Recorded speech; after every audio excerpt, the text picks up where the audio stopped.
Sa mga naghahanap pala ng Mountain Peak Bros, no, meron yan dito kay Boss Mix. Yan, murang-mura yan dito kay Boss Mix, no. Boss dito, Tsunami, mga idolo, no. Ayan, no. Ito, matte black tong isa niyang unit dito, no. Ayan, napakaganda, mga boss. Ganda ng kulay nito, matte na matte. Ayan. Upgraded na siya, no. Small to, pula aluminum, alloy na rin. Ang in-upgrade dito ni boss, ito yung kanyang drop bar. Ano na to, Trovative na, naka palm rest na siya ng drop bar, no. Ayan. Tapos dito sa gulong, upgraded na rin to. Ito, skin wall na siya na. Yun mga idol, no, welcome back again dito sa ating YouTube channel, no. Bike check ko muna sa inyo tong bago ko pakita sa inyo yung kabuuang mga bike dito kay Boss Miguel, kay Big 5 Bike Shop, no. Meron siyang dalawang Pixie dito, no, doon sa mga kabataang mga mahilig sa Pixie. Okay, magbibigay muna ako ng payo. Ingat lagi sa paggamit ng fixed gear. Kung ikaw ay baguhan sa paggamit ng fixed gear, mas maganda gamit ka muna ng kahit isang preno. Piliin mo lagi yung may pre-wheel yung hub, no, para meron kang option na lagyan ng brake kahit sa harapan yung fixed gear o Pixie. Okay, ito meron si Boss dito, Tsunami, mga idolo, no. Ayan, no. Ito, matte black tong isa niyang unit dito, no. Ayan, napakaganda, mga boss. Ganda ng kulay nito, matte na matte. Ayan. Ayan, sa crank, square type button bracket. Itong isa, hindi pa to naka-OLED chain, no. Meron siyang upgraded nandun sa unahan. Mamaya, unahin na muna natin tong hindi pa siya naka-upgraded, no. Okay, ayan. SNA 100 yung model niya. Ayan. Ito naman. Okay. Sukat nito is small, no. Boss, ang frame mo to, isa lang.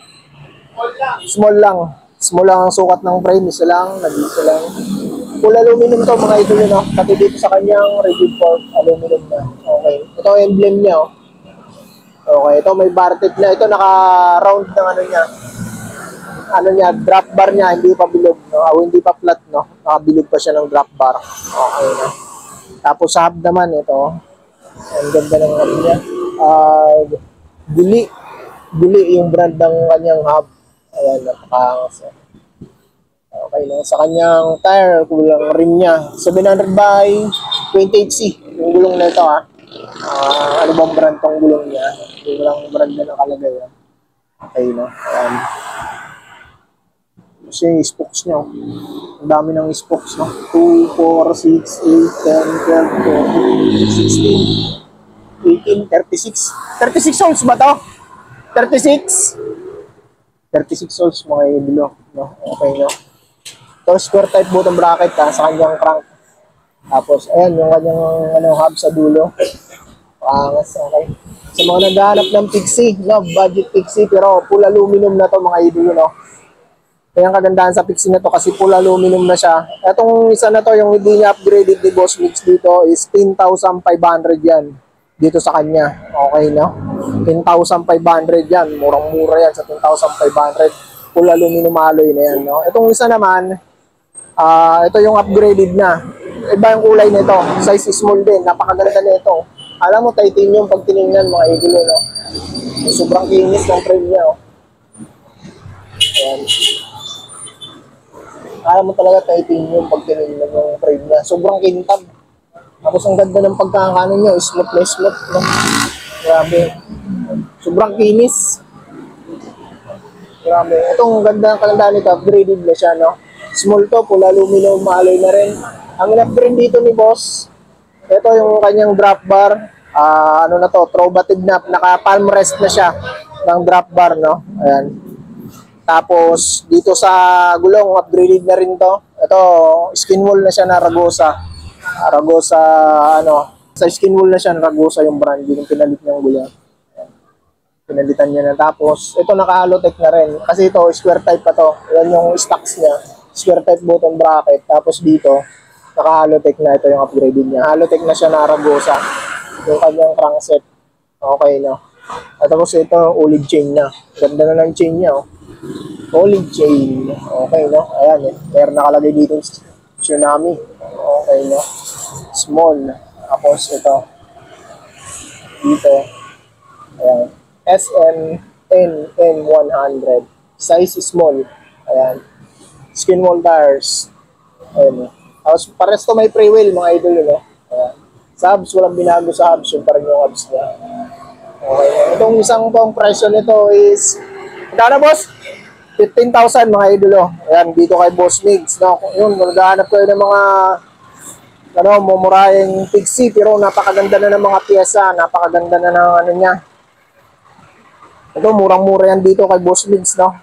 Kasi pag mga tsunami, yung mga presyohan yan, medyo ano yung presyo niyan. Pero dito kay Boss Migs, makukuha mo lang ng murang-mura yan. Ayun yung emblem niya, oh. Ayan, legit na tsunami yan, ha. Para din sa mga nagli-legit check. Okay, legit yan, mga idolo. Okay, tingnan natin dito. Medyo against the light lang tayo dito. Ayan, quality. Ito yung isa. Itong isa, talagang delete nitong isa. Full black, matte. Pero, harap tayo dito, no, para ano, hindi tayo, ano. Ayan, sa may mga gusto niya, mga idolo, no. PM na lang kayo sa kanyang FB page dito kay Boss Migs. Okay, ang ano pala ng ano, Mountain Peak Bros, no, meron yan dito kay Boss Migs. Yan, murang-mura yan dito kay Boss Migs, no. Ito, napakaganda ng ano nito, pyesa nitong nilagay na ni Mountain Peak. Hindi ito project bike, no, pero masasabi kong parang project bike to kasi solid ang mga pyesa na nito. Oh. Ayan, pula aluminum alloy naman na yan lahat. Okay, no. Tapos ito, naka 12 speed na to. Yung cockpit niya, Mountain Peak na yan.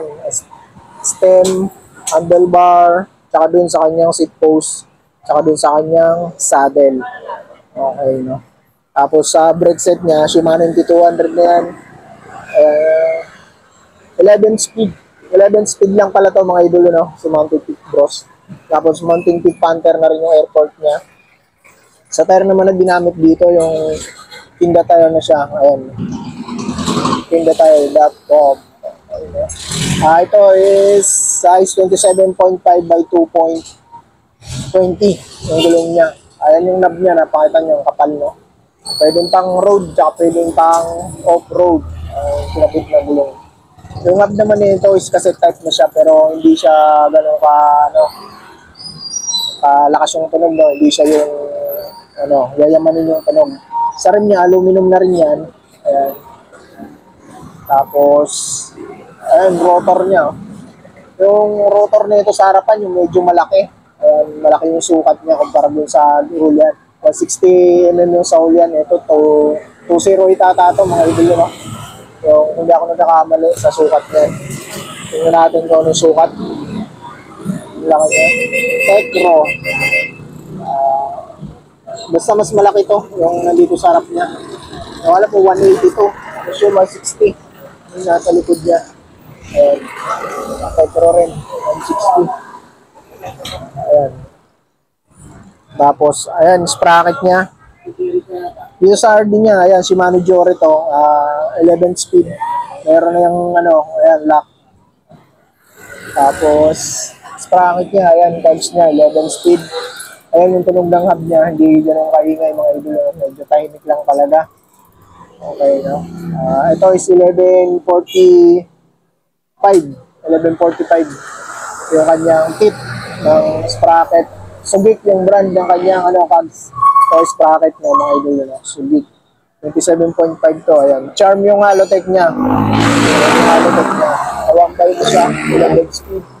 Okay, ayan. Meron nga bang, kung gusto nyo maglagay ng FD, gusto nyo mag 2x, 3x, meron, ayan, may mga pasyo dyan.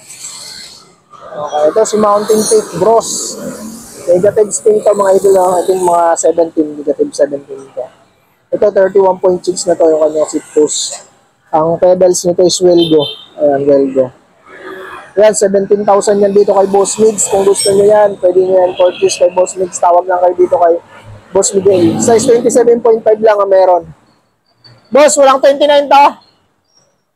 27.5 lang. Pero may ibang kulay pa yan.